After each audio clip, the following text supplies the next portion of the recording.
இல்லை என்னென்றால் அதே போல வரி, நிலம், குத்தகை இது சார்ந்த விடயமாக இருந்தாலும் அந்த அந்த நிர்வாக பிரச்சனை கூட இப்போ அந்த மாகாணத்துக்குள்ளே இருக்கிற ஒரு மாகாண ஒரு ப்ரொவின்சியல் கவுன்சில் இருக்கிற ஒரு ஆஃபீஸர்கிட்ட ஒரு அட்மினிஸ்ட்ரேட்டிவ் கேஸ் சார்ந்த விடயங்கள் என்றாலும் ப்ரொவின்சியல் கவுன்சிலுக்கு கொண்டு போகலாம். ஆனால் இப்போ வேறு ஒரு ப்ரொவின்சில் இருக்கிற ஒருத்தர் வந்து இந்த ப்ரொவின்ஸுக்குள்ள அட்மினிஸ்ட்ரேட்டிவ் கேஸ் ஃபைல் பண்ண இயலாது. ரைட், அது அந்தந்த பிரச்சனைக்கு உரியது இருக்கும். அப்போ இலங்கையை பொறுத்தவரையில் 9 மாகாணம். அப்போ 9 மாகாணம், 9 மாகாணத்துக்கும் 9 என்ன மாகாண நீதிமன்றங்கள் உருவாக்கப்பட்டிருக்குது. ரைட், அப்போ இந்த மாகாணங்கள் ஆனால் அந்த அதிகாரங்கள் குழுவாக வழங்கப்பட்டிருக்கா, பகுதியாக வழங்கப்பட்டிருக்கா என்ற சில விடயங்கள் இன்னும் பிரச்சனைக்குரியதாக இருக்கும். ஏனென்றால் உங்களுக்கு தெரியும் 13வது திருத்த திட்டம் முழுமையாக நடைமுறைப்படுத்தப்பட்டிருக்கான்ற ஒரு கேள்வி இன்று வரை இருக்குது. அதில் 13வது திருத்தம் இலங்கைக்கு தேவையா இல்லையான்ற ஒரு கேள்வியும் இன்னும் வாத பிரதிவாதமாகவே இருக்குது. ரைட், அப்போ இவ்வாறான பிரச்சனைகள் இருக்கிறபடியால இது ஒரு பாசிட்டிவாகவும் பார்க்கப்படலாம், நெகட்டிவாகவும் பார்க்கப்படலாம். இந்த மாகாண நீதிமன்றத்தின் நன்மை என்று நீங்கள் பார்த்தீர்கள் என்றால் 13ஆம் திருத்தத்தின் என்ன நன்மை என்று நாங்கள் பார்க்கிறோமோ அதுக்கு ஒரு பங்காக மாகாண நீதிமன்றத்தின் நன்மையாக பார்க்கலாம். மற்ற மாதிரி பார்த்தா உங்க கோர்ட் ஆஃப் அப்பீல்ல போய் எல்லாமே கொழும்பில் ஒரு கோர்ட்டில் போய் டிலே ஆகுதுன்னு முதல் பார்த்துனாங்க. அப்போ அந்த இதை கொஞ்சம் குறைச்சி நீதித்துறையை ஸ்பீடப் பண்ணுறதுக்கான ஒரு வகையாகவும் இதை பார்க்கலாம். ஏன்னா அந்தந்த பிரதேசத்தில் இருக்கிற நீதிக்கு எல்லாத்துக்குமே நாங்கள் கொழும்புக்கு போக தேவையில்லை. சரி, அப்படி பார்க்கலாம். மற்றது இந்த ப்ரொவின்சியல் லெவலில் ஒரு லீகல் யூனிட்டி எங்கே வழி கிடைக்க கனவியருக்கு சட்டத்துறை சார்ந்த அறிவை வளர்க்குறதுக்கு அல்லது நடைமுறைப்படுத்துறதுக்கு சட்டத்துறையை பரவலாக்கம் செய்கிறதுக்கான வாய்ப்புகள் கிடைக்கிறதாகவும் நாங்கள் இதை பார்க்கக்கூடியதாக இருக்கும். ரைட், அப்போ இதுக்கு இந்த தீமை என்னன்னு கேட்டால், ரைட், அந்த ப்ரொவின்ஸுக்கு இருக்கிறவர் தான் அந்த ப்ரொவின்ஸுக்குள்ள அந்த வரையறுக்கப்படுறபடியால் ரெண்டு ப்ரொவின்ஸோடு சார்ந்த பிரச்சனைகள் வந்தால் அப்படியா சந்தர்ப்பங்கள் வரைக்குள்ள அது கொஞ்சம் இது என்ன சிக்கலான விடயங்களை கையாள முடியாமல் போகும். அதே போல ப்ரொவின்சியல் லெவலுக்கு உள்ளே என்றபடியால் ப்ரொவின்சியல் அரசியல் அல்லது அழுத்தங்கள் அல்லது வேறு வேறு செல்வாக்குகள் இந்த நீதிமன்றங்களை ரிஃப்ளெக்ட் பண்ணலாம் என்ற ஒரு சந்தேகங்கள் எழுங்கலாம். அந்தந்த ப்ரொவின்ஸ் தங்களுக்கு பயஸ்டாக செயற்பட்டு விடுவார்களோ என்ற ஒரு சந்தேகம் எழலாம். ரைட், அதே போல அந்தந்த பிரதேசங்களில் இருக்கிற நீதிபதிகள் சட்ட வல்லுநர்கள் லிமிட்டேஷனாக இருந்தால் அந்தந்த இடங்களில் வழக்குகளை திறமையாக கையாளுவதில் சவால்கள் ஏற்படலாம் என்ற சில விடயங்கள் ஏற்படலாம். அதே போல மொழி மூலம் சார்ந்த விடயங்களை நன்மையாகவும் பார்க்கலாம், தீமையாகவும் பார்க்கலாம். அப்போ இப்படி இந்த மாகாண நீதிமன்றங்கள் பல நல்ல விடயங்களையும் சில சவாலுக்குரிய விடயங்களையும் கொண்டிருந்தாலும் எங்களுடைய அரசியலமைப்பின் 13ஆம் திருத்தத்திற்கு அமைய தற்போது இந்த நீதிமன்றங்கள் நிறுவப்பட்டு நடைமுறையில் உள்ளன. கொஞ்சம் வேகமாக போகிறோம். ஏதாவது டவுட்ஸ்? ரைட், அடுத்த ஹைகோர்ட் பாருங்க. இது உயர் நீதிமன்றம். சரி, இந்த ஹைகோர்ட் பொதுவாக என்ன கிரிமினல் ஒஃபென்ஸை கையாள்வார்கள். ரைட், உயர் நீதிமன்றம் நீதித்துறையில் இருக்கிற மிக முக்கியமான ஒன்று. கடுமையான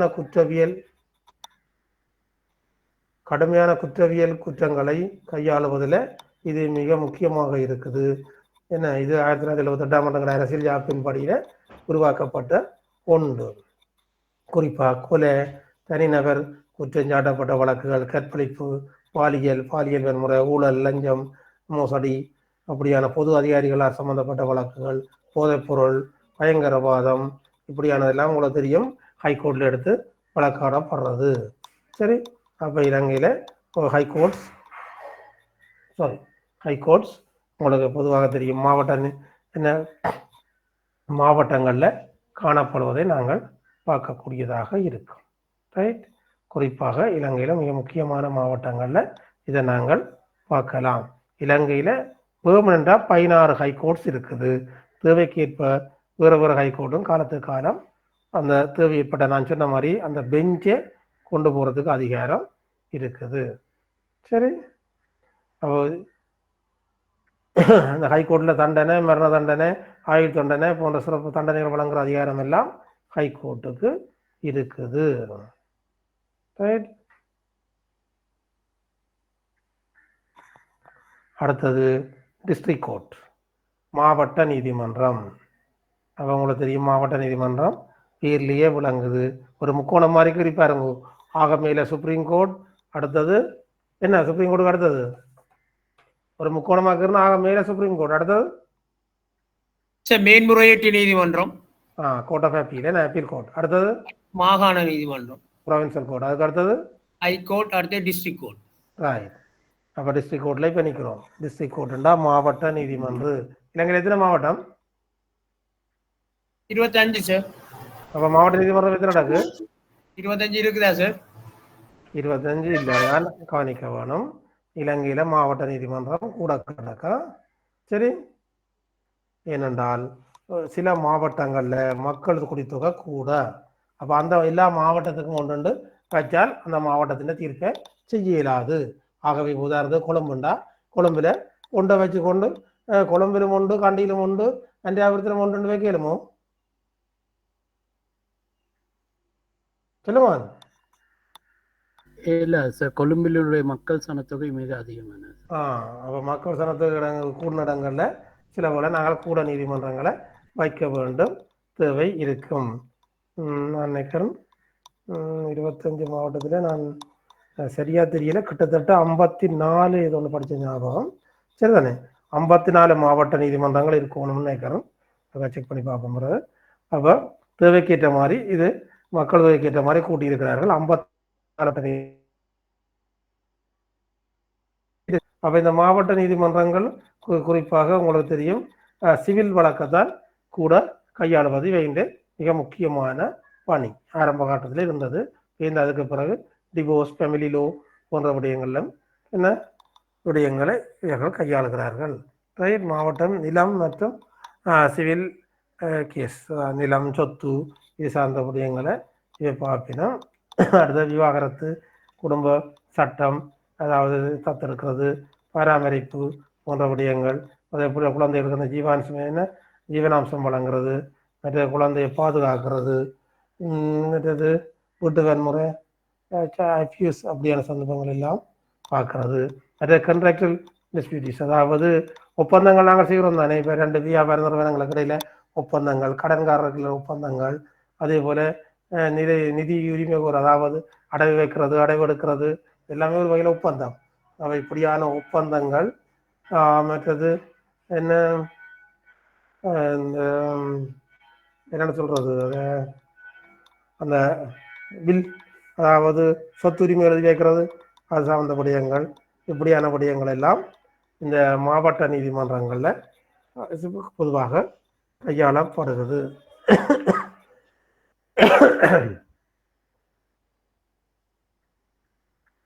மாவட்ட நீதிமன்றத்தில் இருக்கிறதால இந்த நன்மை நினைக்கிறீங்க?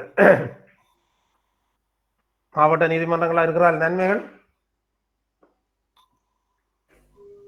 மக்கள் நீண்ட தூரம் கொழும்பு போன்ற பிரதேசங்களுக்கு சென்று அந்த செலவினங்கள் ஓரளவுக்கு கட்டுப்படுத்தப்படும் சார். Very good. இப்போ அந்தந்த பிரதேச மக்கள் தங்களது பிரதேசத்திலேயே தங்களுக்குரிய நீதிகளை பெற்றுக்கொள்ளக்கூடிய வாய்ப்பினை வழங்குகிறது. Very good. வேற தீர்ப்பு உடனடியாக கிடைக்கும் தானே சார், Right. கொஞ்சம் நீதியை வேகமாக விரைவாக பெற்றுக்கொள்ளக்கூடிய வாய்ப்பு. ரைட்.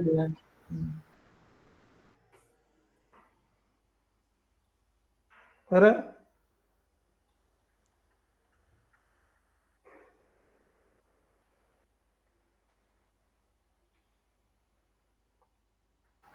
அந்த உரிய மாவட்ட பிரச்சனையை உரிய மாவட்டத்துக்குள்ளேயே தீர்த்து கொள்ளலாம் சார். வெளியே அந்தந்த பிரதேச மக்கள் தங்கள அப்ப அந்தந்த பிரதேசத்திலே அதாவது இப்போ அந்தந்த பிரதேச வழக்குகள் அங்கே வேகமாக கையாளக்கூடிய வாய்ப்பு இருக்கு. ரைட். வேற அந்த மொழி பிரச்சனை ஒன்று இருக்காது சார். Very good, excellent. வேற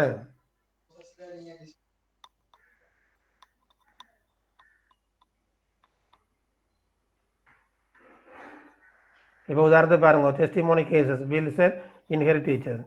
அதாவது இப்போ உதாரணத்தை யாழ்ப்பாணத்தை உதாரணமாக எடுத்தால் இந்த தேச வளமை சட்டத்தின் கீழே என்ன, அப்போ இந்த பிரதேச மக்களுக்கு இந்த தேச வளமை சட்டத்தை பற்றி, சொத்துக்கள் கையாளப்படுறதை பற்றி, அல்லது தாத்தா தண்டை சாகை எழுதி வச்சு போட வில்லை உடைச்சு பார்க்கறத பற்றி ஒரு அறிவு இருக்கும். இப்போ இந்த கேஸை கொண்டே கண்டியில் கேஸ் பண்ணினா கண்டியில் இருக்கிற ஆக்களுக்கு ஒரு வித்தியாசமாக இருக்கும், அல்லது கண்டியில் இருக்கிற கேஸை கொண்டு இந்த கேஸ் பண்ணினா வித்தியாசமாக இருக்கும். ஸோ அந்தந்த பிரதேசத்தின் வழக்காறுகள் அந்த நீதிமன்றத்தில் வேகமாக தீர்ப்பளிக்கப்படுறதுக்கும் மக்களுக்கு புரிந்து கொள்றதுக்கும் இயல்பாக இருக்கும்.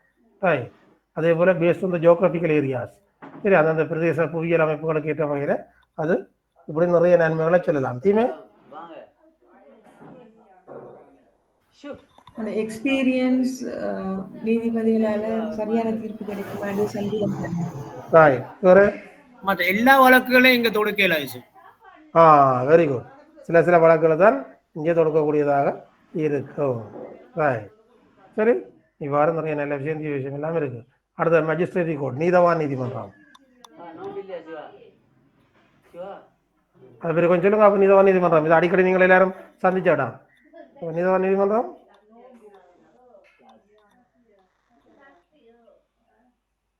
சமரி ஒன்று சொல்லுங்க. நீதவான் நீதிமன்றம் உங்களுக்கு தெரிஞ்சாடா? நாங்கள் எனக்கு சொல்ல தவிர பெரிய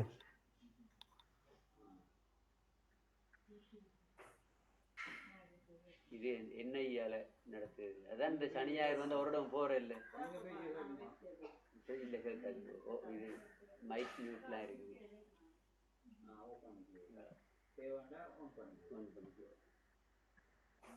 கூப்பிடுவான் சில டைம்ல கூப்பிடுவேன் பேசிக்க.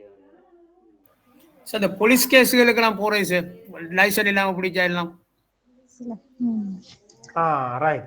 அதாவது சின்ன சின்ன கிரிமினல் கேசஸ் என்ன ஹெல்மெட் போட இல்லை, லைசன்ஸ் கொண்டு போக இல்லை, சின்ன காணி பிரச்சனை, சும்மா சின்னது இல்லை, அப்படியான சின்ன சின்ன அதாவது சின்ன இலங்கையில் சிறிய குற்றங்கள் அல்லது சின்ன விசாரணைகள், சின்ன மோட்டர் களவு போனது, சைக்கிள் களவு போனது, அப்படியான சின்ன சின்ன விடயங்களை கையாளுவதற்கு இந்த மஜிஸ்ட்ரேட் கோர்ட் உதவுது. சிறிய குற்றவியல் குற்றங்களா, திருட்டு, தாக்குதல், சரி, கசிப்பு காய்ச்சினது, அப்படியான சின்ன சின்ன போத வஸ்து விடயம், இல்லை இந்த வெள்ளக்கோட்டை ஓவர்டேக் பண்ணினது, அப்படியான சின்ன சின்ன விடயங்கள். அதே போல் பப்ளிக் நியூசன்ஸ், ஸ்பீக்கர் போட்டது, இரவு 10 மணிக்கு கோயிலில் 15 பாக்ஸ் கட்டு ஸ்பீக்கர் போட்டது, அப்படியான சின்ன சின்ன பப்ளிக் சம்மந்தப்பட்ட டிராஃபிக் வயலேஷன், களவு, அப்படியான சின்ன சின்ன கிரிமினல் போன்ற விடயங்கள் சரி இதுக்கு வரும். அப்போ அதே போல் இந்த நீதிமன்றங்கள் சிறிய அளவிலான தண்டனைகளையும் வழங்கும். 1 ஆண்டுக்கு 2 ஆண்டுக்கு சிறை தண்டனை, சரி, ஒரு கொஞ்சம் காசை கட்டி கொடுப்போங்கோ, அல்லது இந்த ஒரு 2 நாளைக்கு போய் ஹாஸ்பிட்டலில் துப்புரவாகுங்கோ, சரி, அப்படியான, அல்லது மறுவாழ்வில் ஒரு 6 மாதம் இருங்கோ, இப்படியான விடயங்கள் சின்ன சின்ன தண்டனைகளையும் இந்த மஜிஸ்ட்ரேட் கோர்ட் வழங்கும். ரைட். அதே போல் சின்ன சின்ன குற்றவியல் விசாரணைகளையும் ஏதாவது எடுத்து பெரிய குற்றவியல் விசாரணை எடுத்து அந்த ப்ரிலிமினரி இன்குவாரியை செய்கிறதாகவும் சில இடங்களில் இது இருக்கும். சரி, அதே போல் சின்ன சின்ன கடன்கள், சின்ன சின்ன மோதல்கள், சரி,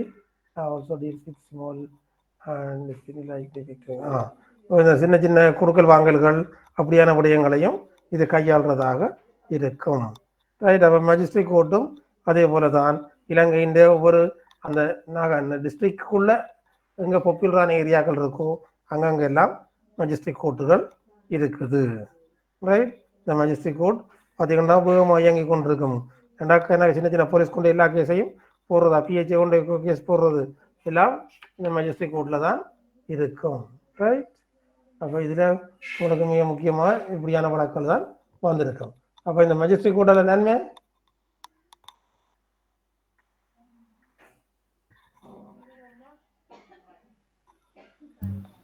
சிறிய வேற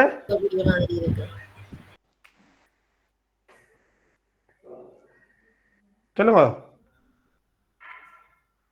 சிறிய குற்றங்கள் குறைக்கப்படும் சார். சிறிய குற்றங்கள் குறைக்கப்படும், சிறிய குற்றங்களுக்கு உடனுக்குடன் தீர்வுகள் வழங்கப்படும்.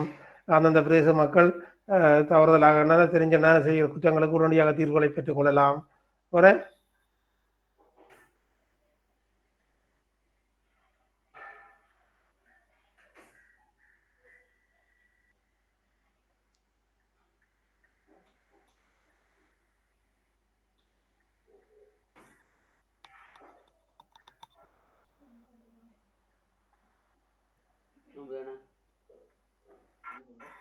வேற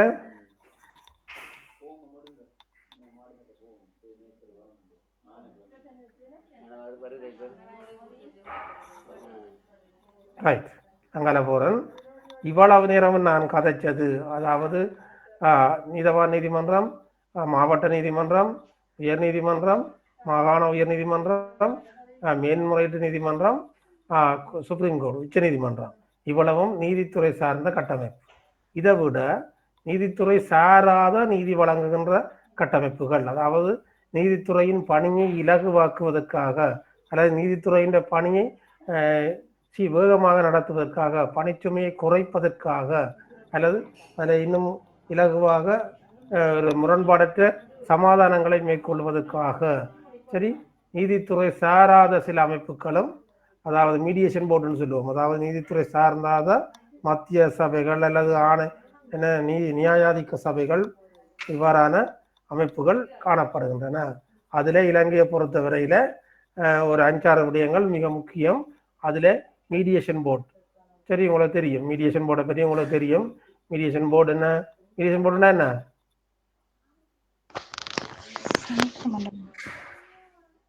இணக்க சபை. இணக்க சபை, மத்தியஸ்த சபை அல்லது இணக்க சபைன்னு சொல்றாங்க.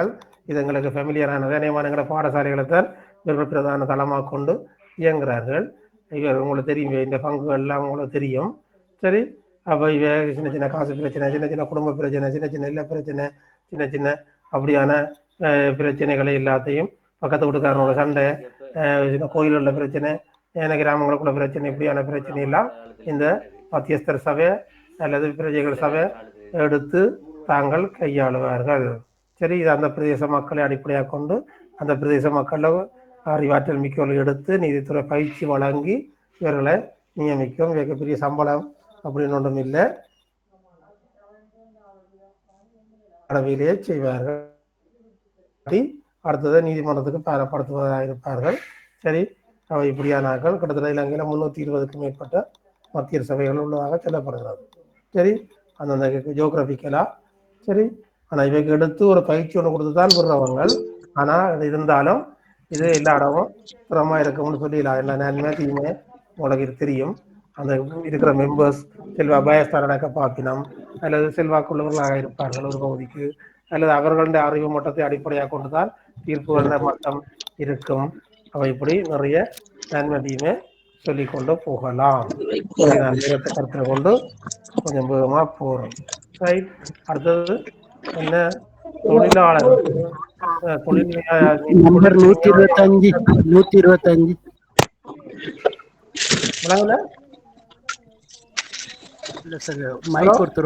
மைக் ஒருத்தர் ஒன் பண்ணிட்டு இருக்காரு.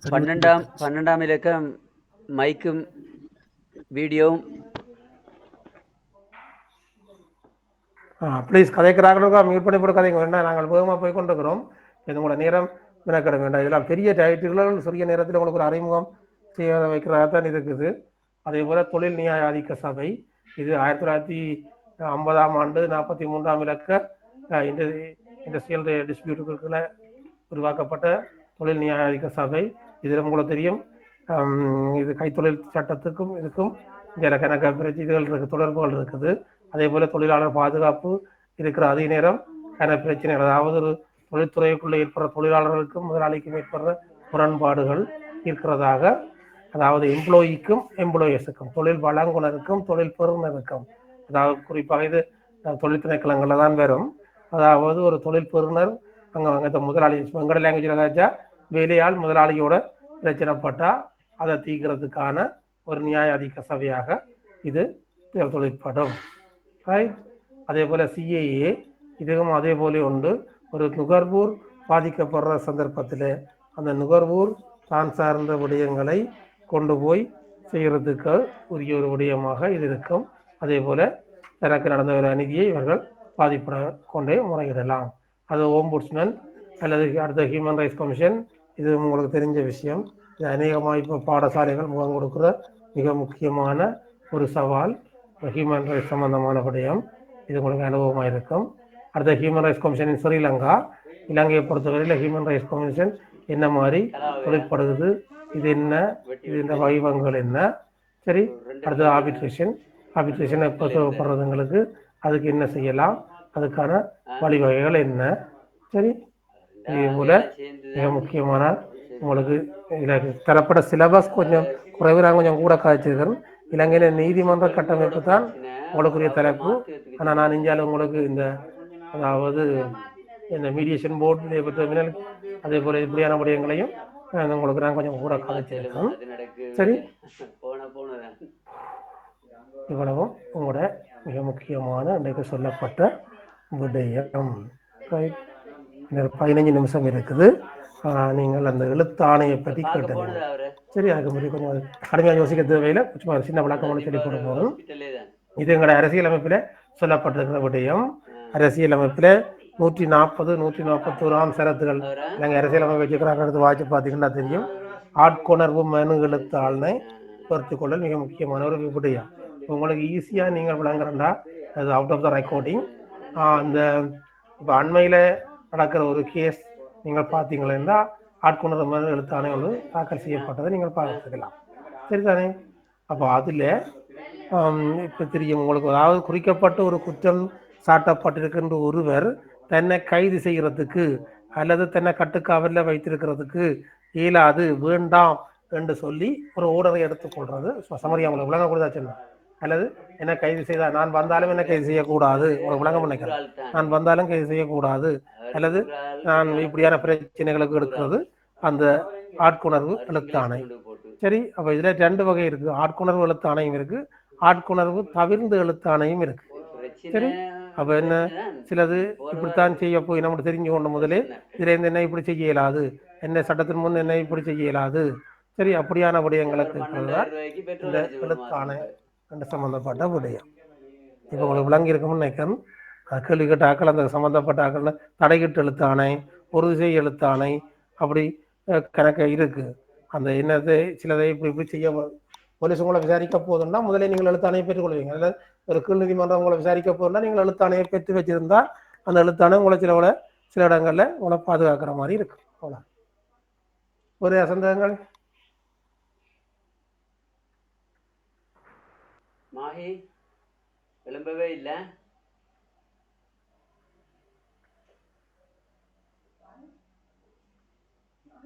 முடியப்படுக்கான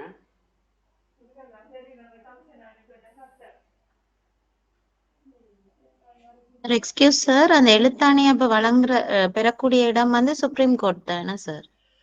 ஓ, என்னண்டாமோ அதுதான். நான் தேவையான கூட கதை போகிறேங்க. ஒரு நிமிஷம் போகிறேங்க. நான் 140 எடுத்து வாய்ச்சி காட்டுறேன். 140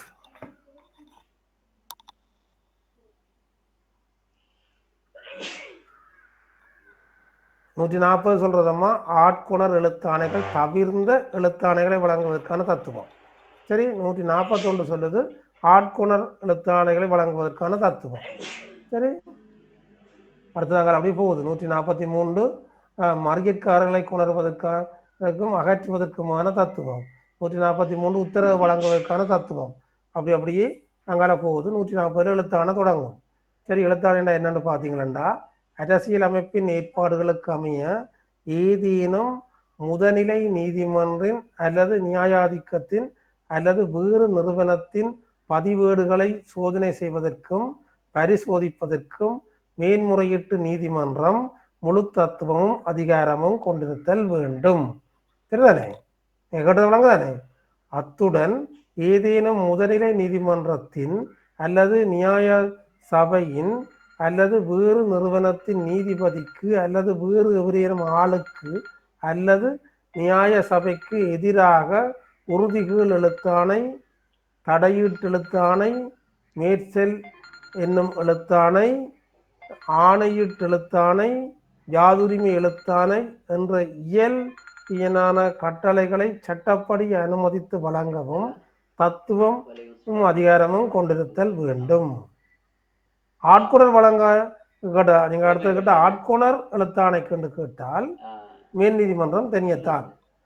மேன்முறையீட்டு நீதிமன்றமானது சட்டப்படி நடவடிக்கை எடுப்பதற்காக எவரேனும் ஆளை அல்லது பகிரங்க கட்டுக்காவலில் அல்லது தனிப்பட்ட கட்டுக்காவலில் சட்டவிரோதமாக அல்லது முறையினமாக தடுத்து வைக்கப்பட்டுள்ள எவரேனும் ஆளை அந்நீதிமன்றத்தின் முன்னர் கொண்டு வருமாறு, அவ்வாறு கொண்டு வரப்பட்ட எவரேனும் ஆளை விடுவிக்கும்படியும் அல்லது விளக்க முறையில் வைக்கும்படியும் அல்லது சட்டப்படி வேறு வகையான அத்தகைய ஆளுக்கு எதிரான நடவடிக்கை எடுக்கும்படியும் ஆட்கொணர் எழுத்தாணைகள் என்ற வகையிலான கட்டளைகளை வழங்கலாம், அத்துடன் விடுவிக்கலாம்.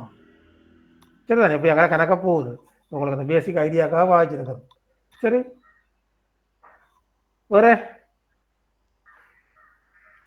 இது உண்மையாக ஒரு பெரிய பாடப்பிறப்புகள். நீங்கள் நினைக்குமா போல ஒரு 3 ஹவர்ஸுக்குள்ளே இது தொடர்பான ஒரு முழுமையான விளக்கத்தை பெறலாம்னு யோசிக்காதீங்கோ. இப்படி இல்லாமல் இருக்குன்னு வச்சுக்கொண்டு தேடுங்கோ.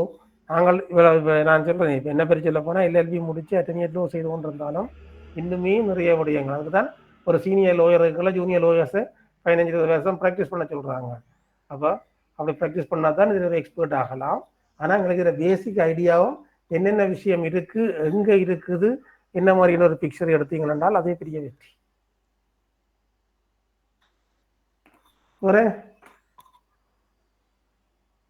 ஆனால் இன்ட்ரெஸ்டிங்கான விஷயம், இப்போ நீங்கள் ஒவ்வொரு நாளும் காலமே நியூஸை கேட்ட பிறகு இப்போ இப்படியும் உங்களுக்கு ஒவ்வொரு நாளும் கொஞ்சம் சட்டவிரோதமான சந்தேகங்கள் வேறு.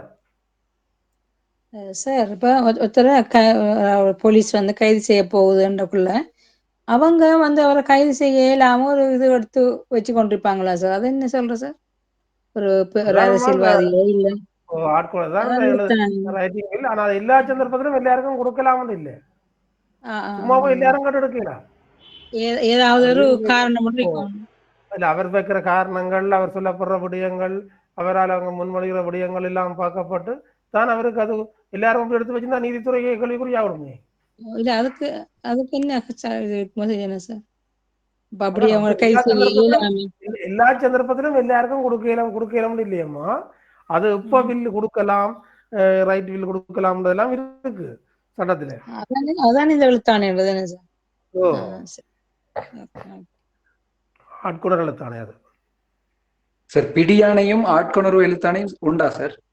இல்ல பிடியான மாறி பிடியான ஒரு ஆளை அரெஸ்ட் போறா இவரை கைது செய்து நீதிமன்றம் நிலைப்படுத்தவும் உண்டு, நீதிமன்றத்தால் பிறப்பிக்க உத்தரவு தான் பிடியான.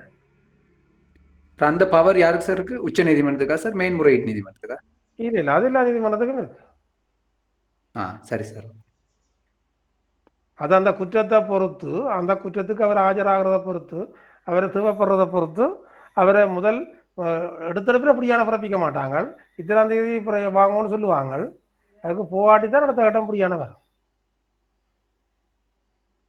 நிறைய குற்றத்தின் இதை பொறுத்து நேரடியாக அப்படியான பிறப்பிக்கிற சந்தர்ப்பங்களும் இருக்கும்.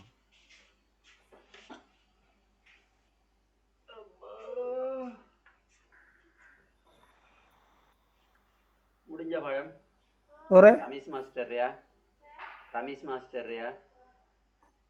சரி, அப்போ இன்றைக்கு நாங்கள் படித்த விஷயத்துக்கு ஒரு மைண்டப்புக்கு வருவோம். ரைட். ஒரு ஆள், அதாவது அந்நியர் ஆட்சிக்கு முற்பட்ட காலத்தின் இலங்கையின் சட்டமுறையை பற்றி ஒரு 2 minutes சொல்லுங்க பார்ப்போம்.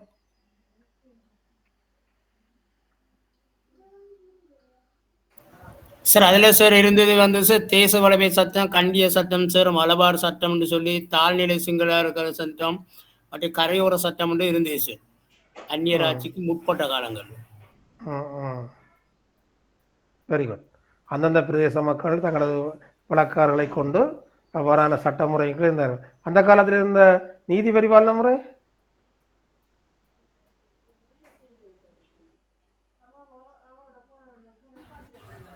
பெரசிரித், குலசிரித், ஜான்சிரித், தென்னிந்திய வம்ச வழக்காறுகள்.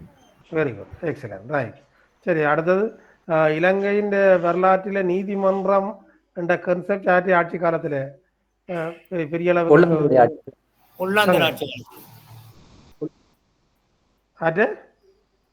ஆங்கிலேயர் ஆட்சி காலத்துல சார் என்ன செக்ரட்டரி இலங்கையில நீதிமன்ற முறைமை என்ற ஒன்று தோற்றம் பெற்றது ஆட்சி காலத்துல.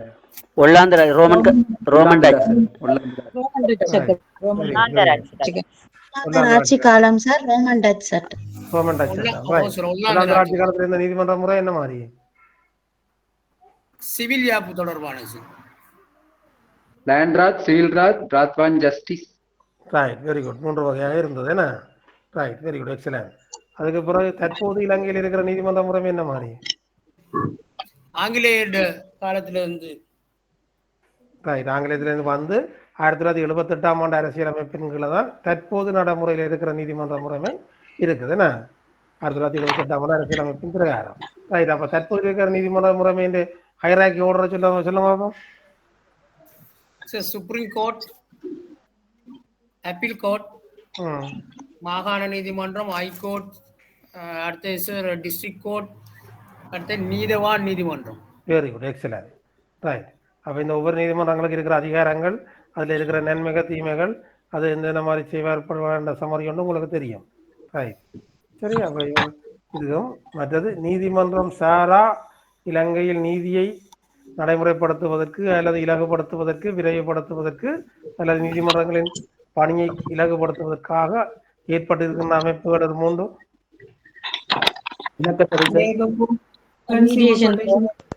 மெடிடேஷன் போர்ட்ஸ்,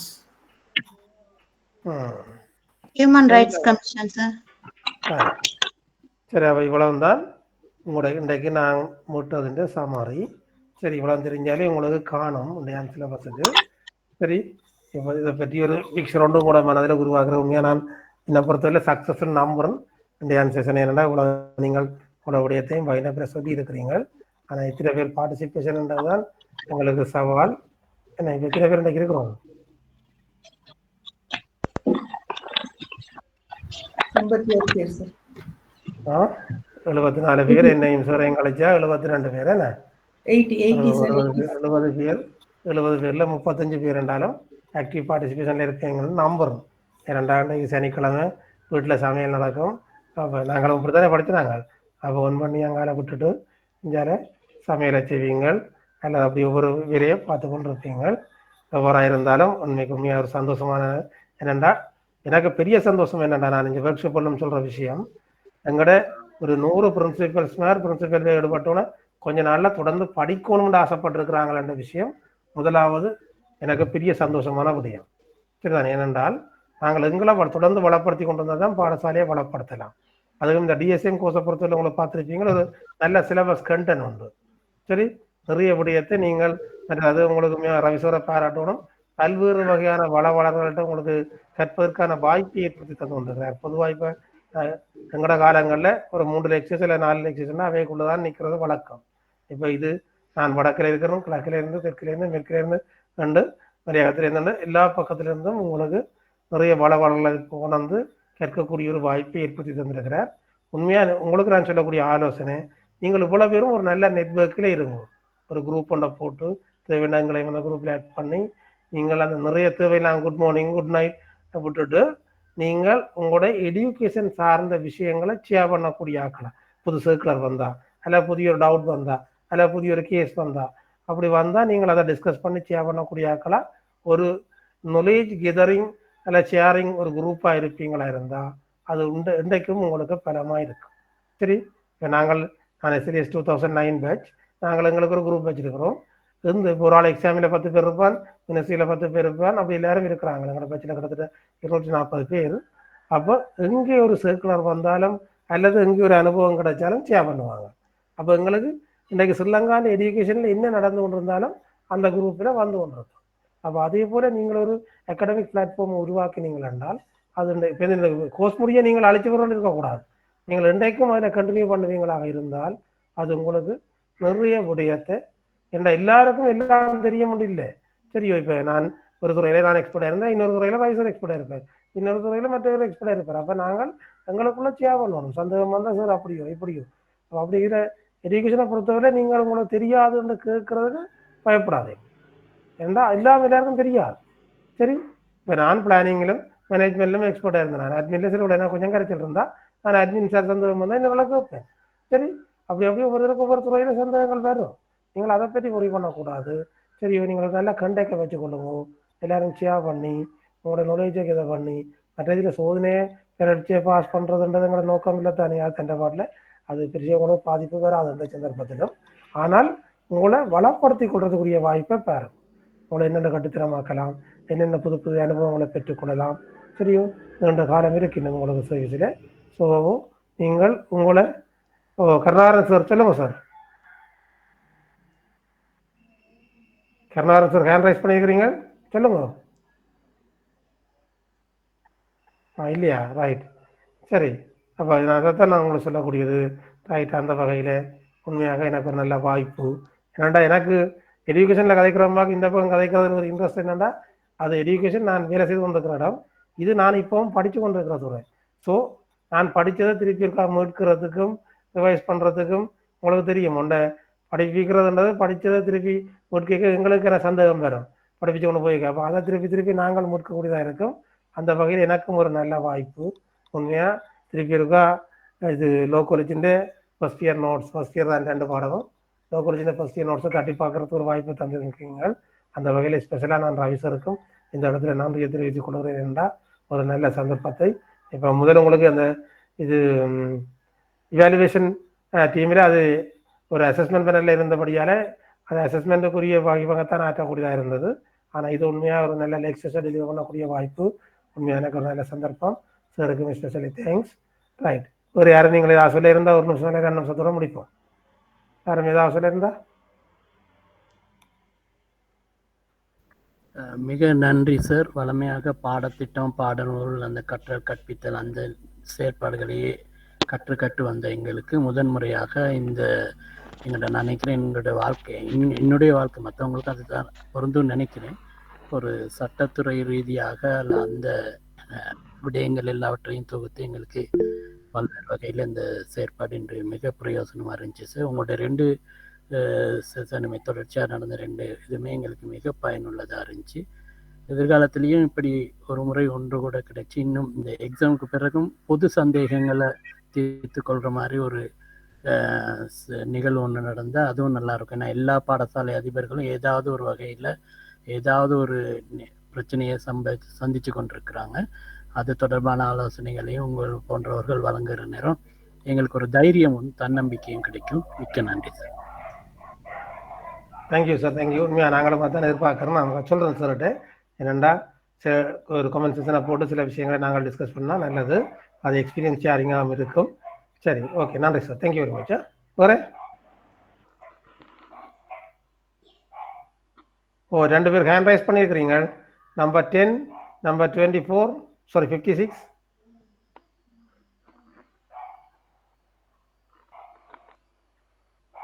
நம்பர் 56 கதைக்க போறீங்கன்னா சொல்லுங்க சார். மிச்சம் நன்றி சார். எங்களுக்கு இந்த சட்டத்துறை சம்பந்தமான தெளிவு இல்லாமல் தான் இருந்தது. இந்த Supreme Court, High Court, magistrate கோர்ட்னு சம்மந்தமான இது என்னை பொறுத்தவரையில் தெரியாமல் தான் இருந்தது. இன்றைக்கு இந்த வாய்ப்பூடாக என்னைக்கும் எங்களுக்கு இதை விளங்கப்படுத்தின சாருக்கும் மிச்சம் நன்றிகள் சார். Thank you, thank you sir. எதிர்காலத்தில் பாடசாலையோட சம்பந்தப்பட்ட விடயங்கள் உங்களோட கலந்தாலோசிக்க இருக்கிறோம். கட்டாயம் என்னென்னா உண்மையாக நான் என்ன ரவிசோட கதைக்கிறேன். இப்போ எங்களுக்கு கிட்டத்தட்ட நான் இங்கே வடமாகாணத்தில் பணியாற்றியக்குள்ள இந்த நீதிமன்றத்தோடு சார்ந்த விடயங்களை நான் தான் கையாண்டினான். அப்போ நியாயமான கேசஸ், ஸ்கோர் கேசஸ் என்னோட கேஸ் ஸ்டடி இருக்குது. நான் ரவிசோரம் எனக்கு சொன்னார், சார் கொஞ்சம் கேஸ் ஸ்டடியை கதையும் கொண்டு என்னடா உங்களுக்கு முதல்ல ஒரு லீகல் பிளாட்ஃபார்ம் இல்லாமல் நான் கேஸை கதைக்க இயலாது. இப்போ அந்த லீகல் பிளாட்ஃபார்ம் வந்து உண்டாக்கி போட்டேன். இனி ஒரு சந்தர்ப்பம் கிடைக்கும்னா நாங்கள் கொஞ்சம் என்ன, அதாவது கல்வித்துறை சார்ந்து எழுந்த ஒரு 10-15 வழக்குகளை நான் உங்களோட ஷேர் பண்ணலாம். அது சிலது பாலியல் சார்ந்த வழக்குகள், இல்லை சிலது நிதி மோசடி சார்ந்த வழக்குகள், சிலது காணி சார்ந்த வழக்குகள் அப்படி இருக்கு எங்கள்கிட்ட. அப்போ அப்படியான சில வழக்குகளை அல்லது அதிகாரம் கையளிக்கப்படாமை தொடர்பான வழக்குகள், அப்படியான வழக்குகள் இருக்குது. அப்போ இப்படியான வழக்குகள் கொஞ்சத்தை நாங்கள் டிஸ்கஸ் பண்ணக்கூடியதாக இருக்கும். இன்னொரு சந்தர்ப்பம் கிடைக்கும். ஓகே சார், தேங்க்யூ சார், நன்றி சார். சரி, அப்போ நாங்கள் இவ்வளோ தூரம் முடிச்சு கொள்வோம். நன்றி. நாங்கள் மீண்டும் ஒரு சந்தர்ப்பத்தில் சந்திப்போம். அது வரைக்கும்